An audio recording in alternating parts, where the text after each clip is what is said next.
Détente was a word we heard a lot in the 1970s. It means the relaxing of strained relations by verbal communication. And in 1977, my sister Lily was managing a savings and loan in Berkeley, and one of her customers, Mr. Hobart, was quadriplegic, and he could only control his motorized wheelchair through a head pointer.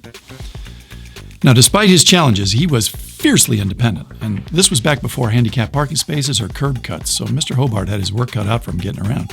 But he was determined. And if he couldn't go around something or over it, he was going to go through it. So he had this habit of entering Lily's savings and loan by getting up a good head of steam and banging the front door open, which made a terrifying noise in a bank. So the tellers were kind of lukewarm about Mr. Hobart. So Lily would keep an eye out for him and rush to open the door before he could breach it like a SWAT team. But he didn't want courtesy. He wanted systematic change. So he started coming from the other direction so she couldn't see him. And in response, she built this little coffee station with lemon cookies on it for the old retired customers. And it had this big mirror where the old gals could check their lipstick. But really, it was so Lily could see Hobart coming from either direction.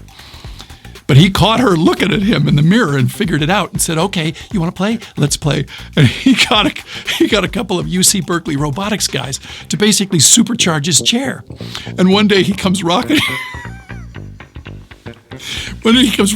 up the block with a new battery and a clear path. Lily hears this high-pitched whine, and she looks up and she sees this old gal with a napkin filled with lemon cookies heading for the door. So she busts a move to save her, thinking she's going to get killed.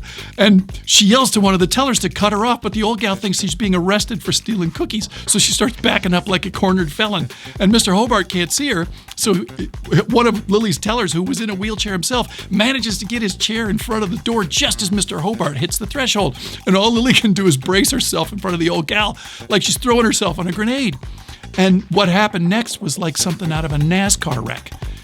And the only thing standing afterwards was the old gal, who surveys the carnage and says, "If you wanted the cookies back, you just had to ask." And after that, Lily and Mr. Hobart would share coffee and lemon cookies on Fridays at 10, when the door always happened to be open. Détente.